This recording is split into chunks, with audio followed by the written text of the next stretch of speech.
dahil meron na ng state of emergency. Kasi kung walang state of emergency, mas nasa provision ng batas ng yung Oil Industry Deregulation Act, yung Philippine Natural Gas Industry Galing, no? Development Act. Galing ni Ping, no?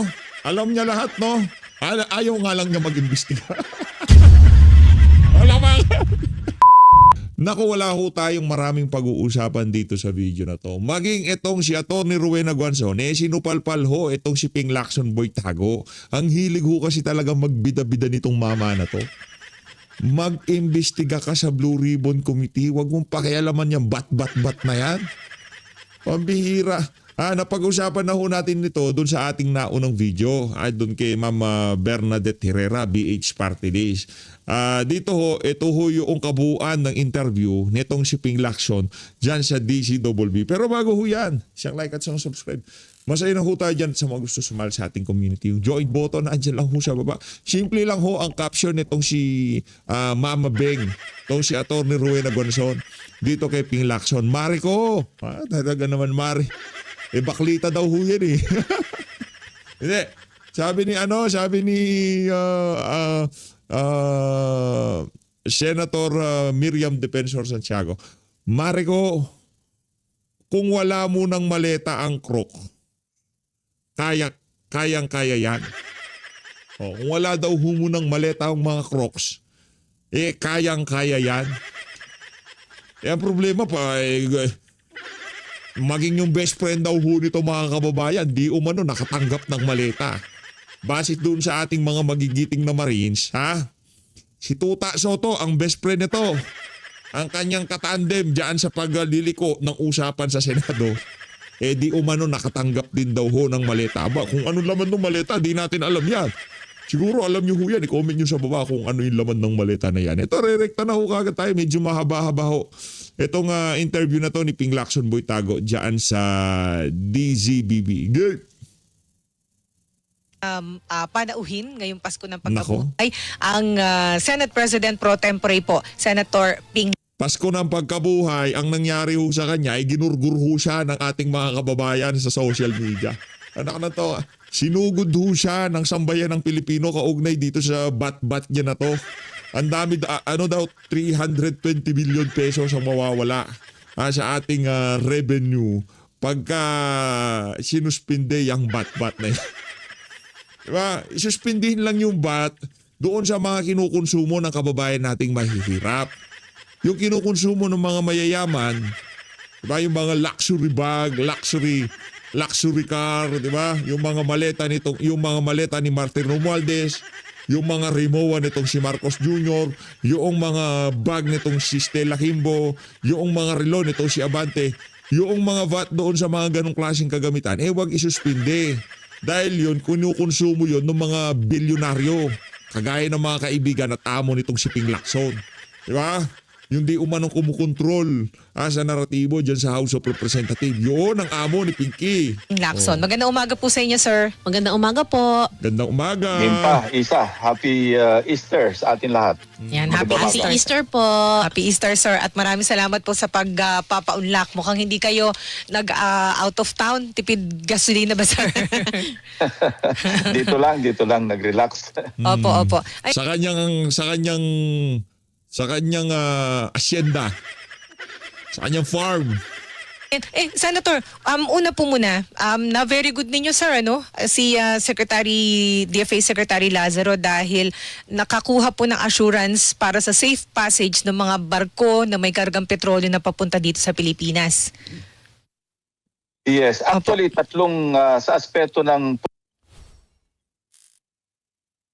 polisiya sa policy, tatlong mahalagang aksyon ang sinagawa ng ating pamahalaan. Yeah. Una, yung hiningi sa Kongreso, yung pagsuspenda bigyan ng authority yung presidente, magsuspend ng excise tax. Pag pumalo ng $80 per barrel doon sa MOPS, yung Dubai crude oil.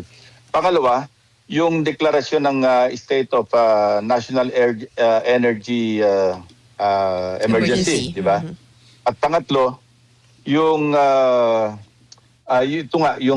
ginawang aksyon ng Department of Foreign Affairs na makipag-ugnayan sa Iran through their foreign ministry para payagan ang passage ng Philippine flagged vessels na may dalang krudo papuntang Pilipinas. So napakamahalaga yung tatlo. Na isa-isahin natin yung sa excise tax pagsuspinde, sabi ko policy sa aspeto ng policy napakaganda. Ang problema lang yung implementasyon. Gaano kabilis, gaano ka-epektibo, at gaano ka-determined. Yung sa excise tax, mukhang hindi pa na-implement ito kasi 1 month ang interpellation ko nga nun. Iksian natin ng 2 weeks. Opo. Bigyan natin ng 2 weeks yung DBCC para mag-recommend na kagad sa Pangulo na i-suspend yung excise tax. Malaking bagay yon kasi makakabawas yon sa presyo ng krudo. Tingnan natin. Pagka nakabawas, hindi maganda. Pero kung kikita lang yung mga kaibigan yung bilyonaryo, tigil-tigilan nyo na yan, Pinky. Mga oil products. Yan. Dahil napakalaki ng ating demand. Sa gasolina lamang, nasa mahigit 8 bilyon Yes, sir. na litro ang kailangan natin sa isang taon. Sa diesel, mahigit na 11 billion na litro. No, actually, 11.7 billion. Yan ang mga requirements natin, bukod pa yung kerosene, saka mga LPG. Now, anong importansya noong sa pagdeklara ng national emergency sa energy? Hindi ito ginawa without any intent and purpose. Ang purpose nito, kasi una-una ang pinagugutan nito yung Yan ang problema pagka sinasabi na yung obvious. Yung mga politikong kagaya ni Ping Lacson, hindi daw ginawa ng walang intent and purpose. Pabira naman, Ping. Para magmukhang eksperto at matalino. Lahat ng mga walang kapararakang salita talagang ibabandera niya sa mga interview niya. Natural! Di ba? Kahit na napakawalang kwenta ng pagdideklara na yan, state of emergency na. National state of emergency. Pwede ba yun? No, yun. Para nga ibaling sumobra, di ba? Mas maigi ng over-prepare tayo. Mas maganda na talagang handang-handa tayo kaysa itong patsi-patsi nga nitong si Prof. Malutikia. Siguro kasama itong si Pinky na nag-isip diyan sa na yan, National ang tawag dito, yung Energy Emergency. Department of Energy Act ng 1992. Pinasa ito na pinapayagan pagka may ganitong krisis tungkol sa enerhiya, pwedeng magdeklara ng state of emergency ang ating Pangulo. Pero ang pinag-uugutan nito, ang purpose talaga nito para sa katuparan, para ma-implement yung mga mahalagang batas na rin na naipasa na ng Kongreso. Ano ito? No? Una-una, yung sa oil industry deregulation. Kasi nag-deregulate na tayo noong 1998 Nagpasa ng batas dyan.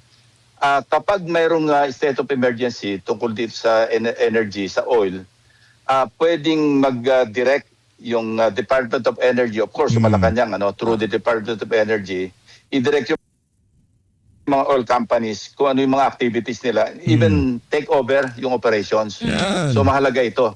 Without any declaration of emergency sa energy, hindi magagawa ito ng Pangulo o ng Department of Energy. Pangalawa, pwede rin silang mag-take over temporarily do sa operation ng mga natural gas industry natin. No? May batas din dyan, yung RA 12120 na pinasa naman din ng Kongreso. Pangatlo, pwede rin i-take over yung, tatandaan nyo yung NGCP, nagbigay ng prangkisa ang Kongreso. May nakasading provision doon na kung saan pwede rin i-take over temporarily ng government yung operation ng ating transmission system. Importante yun kasi kung medyo hindi kakayanin na umispike na yung presyo ng kuryente natin, pwedeng i-take over ng gobyerno o kaya i-direct yung NGCP. Teka muna, suspend nyo muna yan o whatever. Yun ang napakamahalaga. At ang sa tingin ko, itong latest development, lalo mahalaga ito dahil hindi man bumaba yung presyo ng ating langis, ng crude oil o langis. At least assured tayo ng continuous supply kasi sinakal na nga ng Iran yung Strait of Hormuz. At pinayagan tayo ng free passage. Wala nga tayong toll na babayaran. Napakamahalaga yun kasi at least assured tayo ng supply ng ating oil. Hindi tayo kakapusin. Opo. Yung presyo depende sa mga subsequent actions ng ating gobyerno rin dahil may mga panukalang kung ano-ano mag-supplemental budget. Opo. Pero ang sinasabi ko, bukod sa mga batas na pwedeng gamitin ng Malacanang para maibsan yung difficulties ng ating mga kababayan, meron pa tayong pera na pwedeng paghugutan. Ayan, oo. Actually, meron pa tayong mga, as of last month ito, hindi ko alam kung updated na ito, nasa mga 230 billion pesos pa ang mga potential na pondo na pwedeng hugutin o gamitin ng gobyerno Yan. para pang-asiste sa ating crisis ngayon. Yung sa 2026 budget sa GAA, ano yan, halos 200 billion pa yung naandyan. Opo. Ito yung unobligated, yung hindi pa na-obligate, at saka yung unreleased appropriations. Opo. Nasa mga 199, almost 200 billion.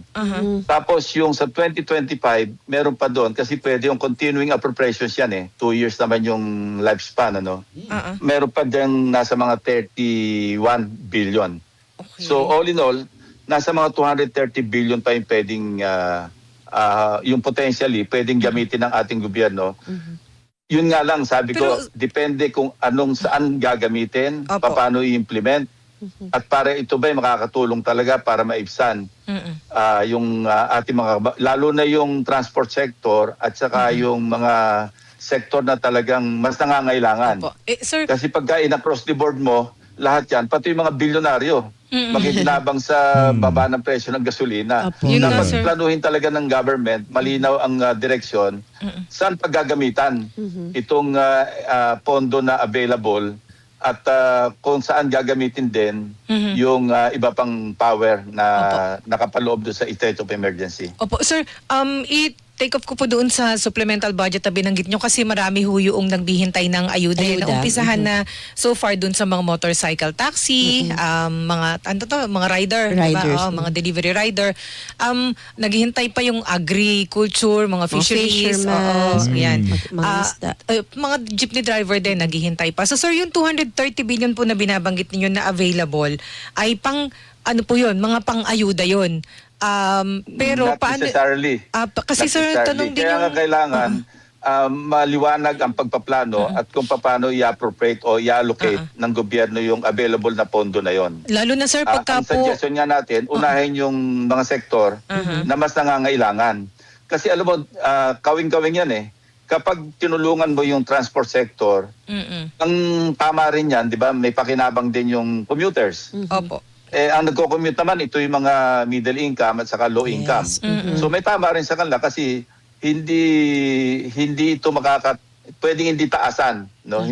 Pwedeng hindi payagan ng LTFRB yung hiling na pagtaas ng pasahe dahil nga subsidize naman yung transport sector. Pero humihingi rin po ng agriculture ayuda. sector, ganun din. Oo. Pero hingi din ng ayuda yung mga lower middle income. Yes. Kasi Mga nga, manggagawa. yes. Hindi man po tumaas ang pamasahe, mataas ang presyo ng mga bilihin. Wala naman dagdag tama. sweldo. Walang dagdag Pwedeng sweldo. gamitin din doon, pang-ayuda. Kasi sabi ko nga, merong available na mahigit 230 billion. So bahala na yung gobyerno at kailangan masusi yung pag-aaral at hindi yung pawalang-walang na kung sino na lang o sino yung paborito nila, lalo sa mga local government units, kung sino yung mga anak ng leader o mga leader nilang unahin. Opo.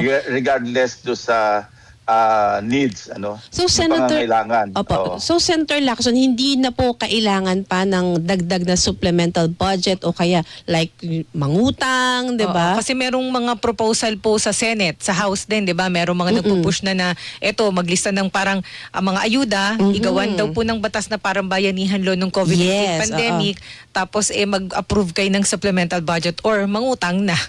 So wala pa Sa pong ngayon, hindi naman kailangan pang mangutang kasi nga meron tayong potential fund na 230 billion mahigit. kaya So lang doon pwedeng humugot muna, i-prioritize na lang muna. Kasi yung iba doon, unreleased Yung sinasabi ko kanina sa 2026 budget, dalawa yan, unobligated at saka unreleased. Mas malaki yung unreleased dahil ito yung mga nakapisaro Opo. yung for issuance of SARO o kaya FLR ang tawag nung araw. So noong nabanggit nga, noong nagkaroon kami ng pagpupulong ni Executive Secretary Recto, napag-usapan namin ito eh. Dahil ito yung nabanggit. Naku ng titing, nakikipagpulong si. Kaya pala ayaw niyang patanggal ang VAT. O, palakpakan, nakipagpulong na pala eh. Dito kay the tax collector, kay Ralph Recto, kaya pala ganyan tono niya, pambihira na Na talaga. ang Pinky. shortfall Oo. natin, kasama na yung naka-input na yung, naka-factor in na yung ating uutangin, yung loans, nasa mga 200 billion para masustain na yung budget ng 2026. So ang suggestion ko sa kanya, sabi ko, I suppose, alam nyo na rin siguro kung paano mag-prioritize kasi kung kulang na tayo ng 200 billion para isustain na yung ating 2026 budget. Diba? Naririnig nyo ho yan mga kababayan. Ha?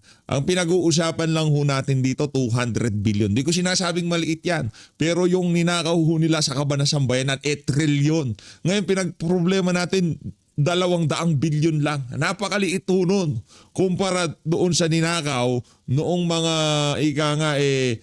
kaibigan ng administrasyon. Yung mga di umanong tumanggap sa mga maleta galing kay Zaldico.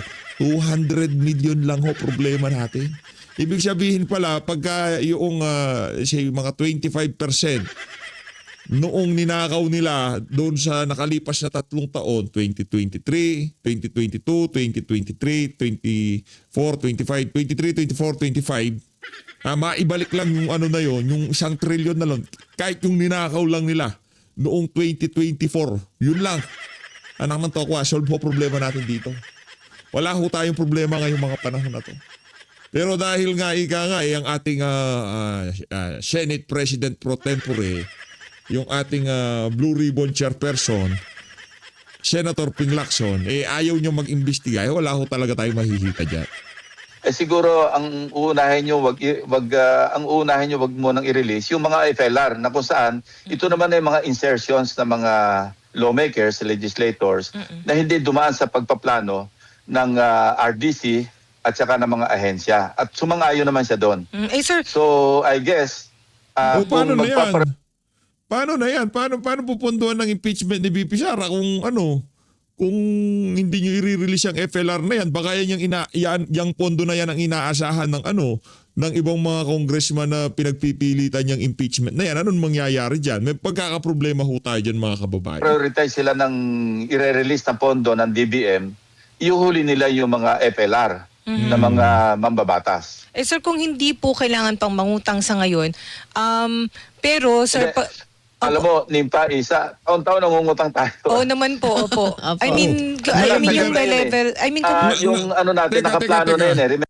Teka, di ba galit na galit sa utang tong mama na to? Di ba allergic sa utang tong si Ping Lacson?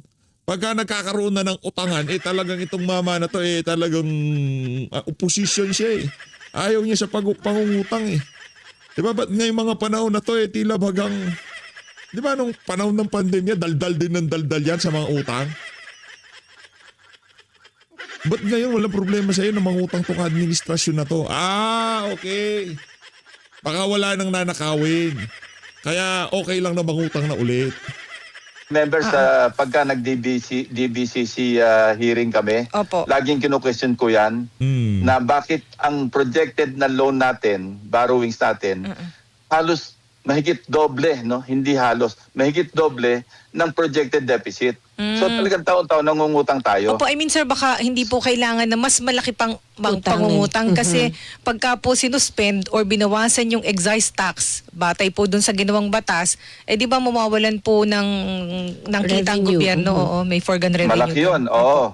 Kasi sa excise tax lang sa 2020, sabi natin 2027, assuming na abutin tayong 2027, nasa mga 200 billion na yung Sa isang taon po yun, yung impact sa foregone revenues. in 1 At year. may suggestion pa na i-suspend pa yung VAT. Magdodoble yun. Papalo tayo ng mga 320 plus billion kung pati yung VAT isususpend dahil sa krisis. So dapat pag-aralan mabuti ito ng ating mga economic managers na Malacanang yung panukalang isuspender yung VAT. Kasi yung sa excise tax pa lang, although may threshold yan pagpalo ng $80 per barrel, di ba? Kaya lang So- sir, kailangan ipaliwanag din ng husto sa tao kasi ang bilis pong manawagan na suspend mo yung VAT, suspend mo yung Oo. ganito, ganyang Hindi ganun excise tax. kasimple kasi diba? tinitingnan lang natin, suspend para masiyahan yung mga kababayan natin. Pero yung impact niya sa GDP natin, sa gross Yan. domestic product Yan. natin, matindi. Matindi daw ang impact, pero yung pagnanakaw na ginawa nila sa mga maanomalyang flood control project, sa mga ghost project, substandard project, walang impact sa ating GDP. Pambihirang yan. Trillion yung ninakaw doon, Brad. Ba't di ka nagwawala kagaya nitong pagsususpindi sa VAT? Anak ng Petrang, kung galit na galit ka, kung ayaw yung suspindihin ng VAT, di bawiin natin yung malitang pinamigay nila sa mga kaibigan.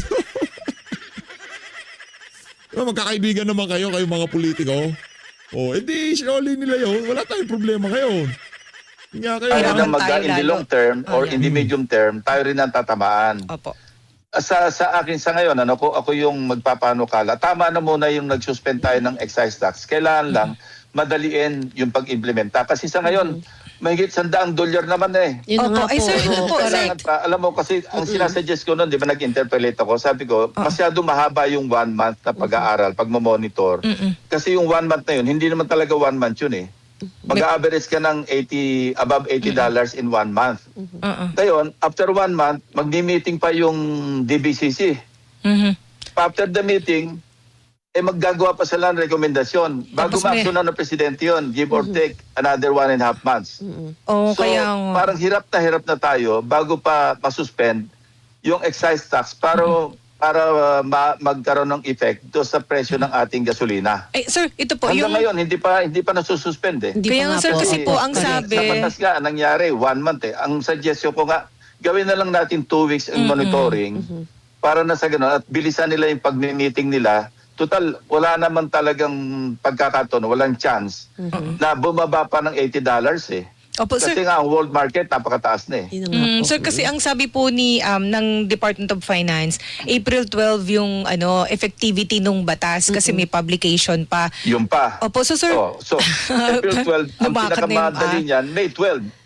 So parang walang urgency bus. Pero Walang sir, urgency, tama. oo. Kaya suggestion ko noon, kung magiging effective yung batas ng April 12 kasi may publication sa Official Gazette, etc.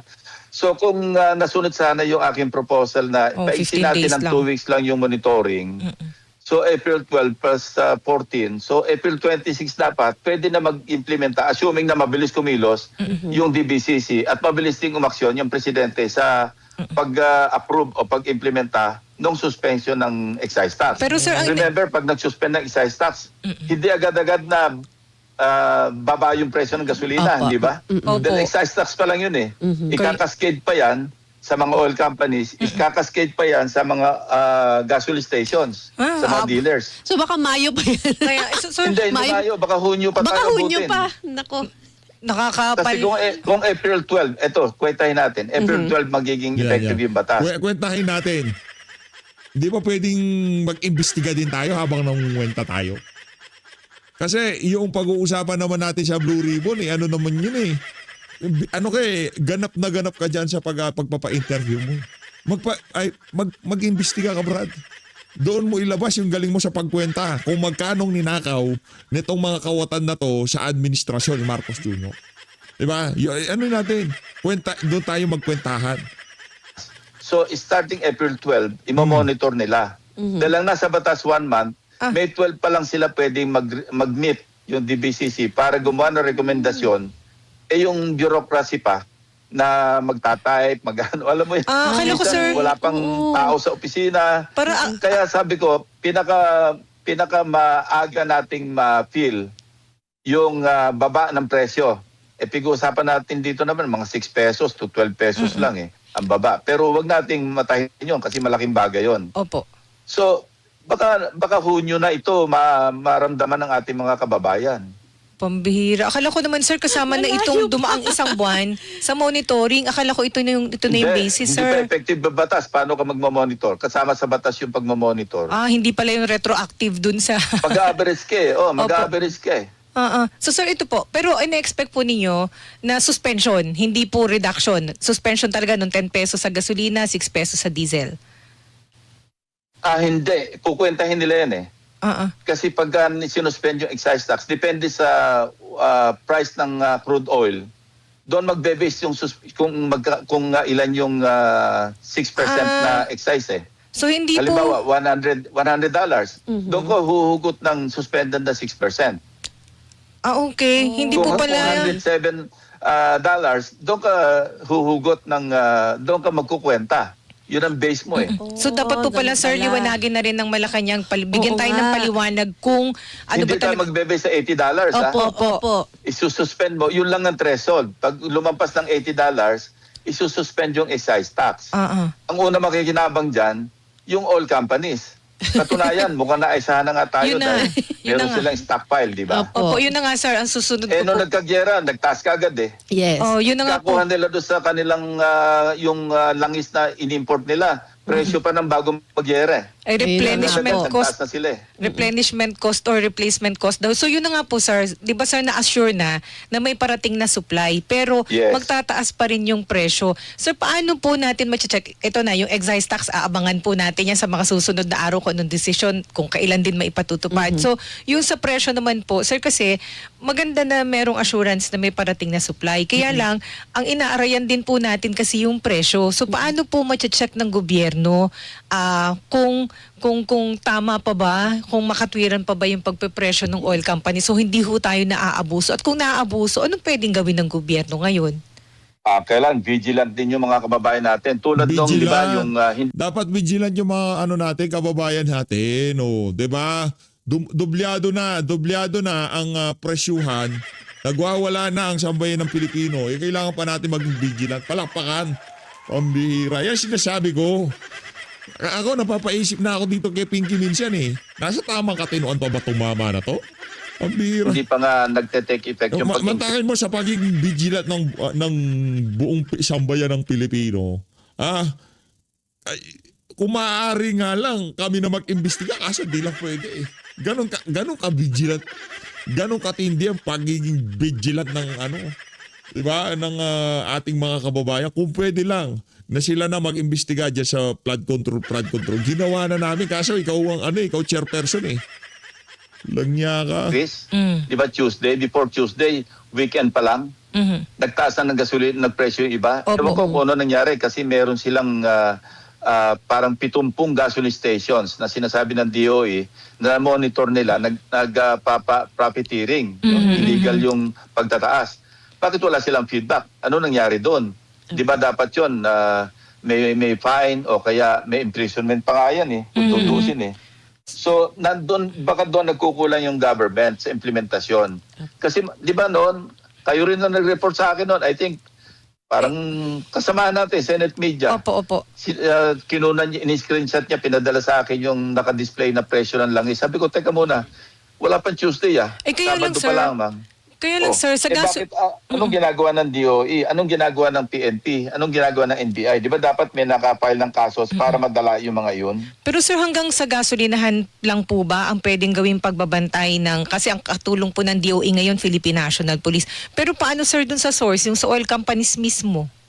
Yun nga, yung RA 8479, doon So, sa pwede Oil Industry Deregulation. Pwedeng kung halimbawa sobrang abuso ng oil company, halimbawa, sabihin ko na, Shell, Petron, Caltex, kung ano-ano, o lalo yung mga independent, yung mga Petrogas, kung ano-ano. Kung makita sa monitoring, makita na lang merong abuso, sabi ko nga, pwedeng i-take over yung operation. Pwedeng i-take over ng Paano ite-take over? Kaibigan lahat ni Marcos Jr. Karamihan, mga kaibigan ni Marcos Jr. Paano take over? Pambihira. government through the Department of Energy. At Doon least- sa RA 8479, yung Oil Industry Deregulation Act of 1998. Pwede. At this point, Kaya sir. nga importante, sabi ko, hindi basta-basta lamang yung declaration ng National Energy, di ba? State of National Energy Emergency. Hindi ganun-ganun lang yun. Merong dahilan yon. Sabi ko, maliwanag yung merong pinagugutang intent and purpose. Kasi may mga batas na ipasa na nung araw pa, as early as 1998, na pwedeng isakatuparan, implement ng presidente dahil meron na ng state of emergency. Kasi kung walang state of emergency, mas nasa provision ng batas ng yung Oil Industry Deregulation Act, yung Philippine Natural Gas Industry Galing, no? Development Act. Galing ni Ping, no? Alam niya lahat, no? Ayaw nga lang niya mag-imbestiga. Wala pa. Yung problema. Di ba, kahit anong husay mo, kung di mo ginagawa yung trabaho ang inaasahan sa iyo ng sambayan ng Pilipino, magmumukha ka lang. Magmumukha ka lang sira. Di ba? At saka yung NGCP Franchise Act. Hindi pwedeng gamitin ng presidente na i-take over kasi walang state of emergency, walang deklarasyon. Ngayon meron ng declaration, I think they should put into good use ito mga batas na ito na binabanggit ko. Sir, RA 8479, Yes, sir. 12120, 9511. Sir, sa inyo pong obserbasyon, may pangangailangan na ho ba na i-consider na gamitin ang kapangyarihang yan? Yes, kung mayroong abuso. Pero these are extreme measures. Imagine government taking over an oil company, yung operation nila. Pero nasa batas yan eh. Pero kailangan na ho ba din, sir, na pag-aralan ngayon? Kasi nga, di ba sir, may question na 2 weeks pa lang nangyari yung energy, Nagtaas yung na. gera sa Middle East, nagtaas na agad ng higit sa doble, samantalang luma pa yung supply. So paano po yun, paano malalaman kung may pag-abuso na, ano nang dapat gawin ngayon, para po, hirap na hirap na tayo, sir eh. Well, at that time, wala pa naman yung declaration, yung EO 110, di ba? Wala pa yun eh, yung executive order. Hindi pa na, kasi March 24 lang yun eh. Pero pwede nang warningan, sir, yung oil companies ngayon. Pwede nang Kung halimbawang merong abuso nangyayari, pwedeng i-take over ng gobyerno. di dapat may nag-check. Yung operation ng mga oil companies. Doon nga sa Oil Industry Deregulation Act. Di dapat may nag-check na ngayon, sir, kung may pag-abuso. Hindi lang dun, sir, sa gasolinahan level, di ba? Doon na po Kaya nga, mismo sa mainam nga source. itong conversation natin para at least Warningan. ma-inform. At least, makapagbida-bida ka kahit hindi ka nag-iimbestiga dyan sa Blue Ribbon Committee. Kunyari, meron kang ginagawa. Talagang si Pinky, natin oo. yung ating yung public na may dahilan kung bakit nagdeklara ng state of emergency dahil may mga batas na pwedeng gamitin yung provision ng mga batas na to na binanggit ko dahil meron ng state of emergency. Ngayon, kung paano i-implement yun ang isang at kailan, kailan gagamitin, kailan i-implement at paano i-implement, yun ang mas importante. These are extreme measures. Imagine government taking over operations ng mga oil companies. Government taking operations ng yung natural gas industry. Government taking over operations ng transmission system, yung NGCP.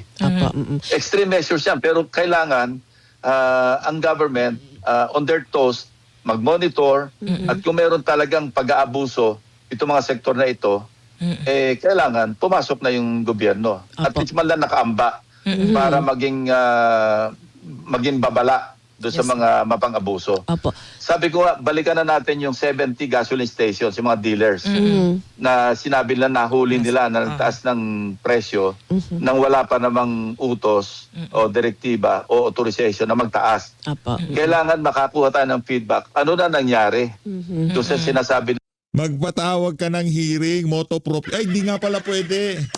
Hindi nga pala pwede magpatawag ng hearing motopropyo dyan sa pagtataas ng presyo ng mga kumpanya ng langis. Dahil nga naman, baka singiling ka bigla ng ating mga kababayan, bakit ang bilis mo dyan sa presyuhan ng na yan, ng krudo, mga produktong petrolyo, nagpapalagay ba kayo dyan sa Senado? Hindi. Ayun naman. Joke lang yun. O bakit nyo pinatawag itong mga oil company na to gayong gusto naming marinig si Mark Tiksay at itong si Paul Estrada? Di ba? Yun ang problema. Oh, bida-bida ka dyan sa oil problema natin sa Lagis. May trabaho ka, nahihintay namin na gagawin mo, di mo ginagawa. Ilang nahuli nila. Kasi yung flagrante yun plain sight yun Nakapaskil nga doon sa kanilang presyo na tinaas na nila kaagad-agad Kaya na nga hindi po. pa naman ino-authorize ng Department of Energy Opo. o ng ERC. Opo. Senator Lacson, sa gitna nga po ng issue ng mataas na presyo ng petrolyo, may lumulutang na Philippine-China Joint Oil and Gas Exploration. Kung kayo po yung tatanungin dito, Senator, kayo huy pabor po ba? At saka, kasi may mga nagtatanong, China lang ba ang dapat na maging partner ng Pilipinas? Hindi ba pwede ibang bansa naman? Okay, ganito. Background muna. Alam mo, noong 2018, kaming tatlo, Macho Black, Senator Soto, Senator Honasan, at saka ako. Macho, Nagpunta kami sa Davao. baka kay Black. Macho. Kasi nandun si Presidente Duterte. Kasama namin yung isang maalam at may experience doon sa dating naunsyami na yung joint exploration sa panahon ni President Yung Arroyo. JMSU, opo. May experience siya rito. So, nung binrip kami, dinala namin siya kay President Duterte. At nakinig, nandun si Executive Secretary Medialdia, nandun Senator Bongo, nung dati pang siyang SAP. Kami lang nasa kwarto. As a matter of fact, I remember at the time, doon sana mag-o-taking si Commissioner Guerrero ng Bureau of Customs. Interesado si President Duterte doon sa pag-uusapan namin, sa proposal. Sabi niya, bayaan mo lang maghintay muna si Customs. Commissioner Guerrero. Opo. Saka na yung o-taking, importante ito. So napag-usapan doon, sa halip na yung ating Department of Energy ang makipag-ugnayan sa SINOC, yung China National Oil Company, ang suggestion is PNOC counterpart to counterpart. PNOC ang makipag-ugnayan sa SINOC. So isa yon. Pangalawa, yung nausyami noon, sabi napakaraming resources, natural gas at saka ng oil just sa West Philippine Sea. Certain areas dyan. Pwede tayo makipag-joint exploration. Ang sinuggest ko na, tanda-tanda ko ito, sabi ko, Mr. President, ang sa akin lang, pwede tayo pumasok sa joint exploration sa China basta maliwanag lang sa papel na 60-40. Kasi kung hindi natin susundin yung 60-40, ang constitutional yan because yung ating foreign investment sa constitution natin, Yes, sir. kailangan 60% tayo, 40% yung foreign investor. Kung mapapayag natin yung China, total, sa actual na computation, hindi naman talaga magiging 60-40 yan. Bakit? Wala naman tayong technology. Yeah. Wala tayong equipment para mag-drill ng oil, di ba? So, maski makakuha man lang tayo ng 30% in the final computation, okay na tayo doon. Pero ang napakahalaga sa atin, Mr. President, sabi ko kay President Duterte noon, on paper, sa ating sa agreement, sa MOA o whatever, na pipirmahan, maliwanag na naka-emphasize doon, 60-40.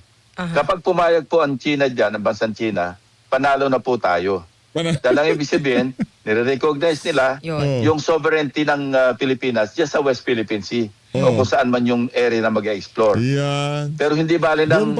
Doon pala nanggaling yun, yung 60-40 binibida. Mag-imbestiga ka sa Blue Ribbon lang yaka. 40-40, 60-40, 60 pinagsasabi mo. Ayun na nga mga kababayan, dito na tatapusin ang mga kabalbalan na ito ni Ping Lacson. As always, mag-ingat po kayong lahat. Mahal natin Pilipinas.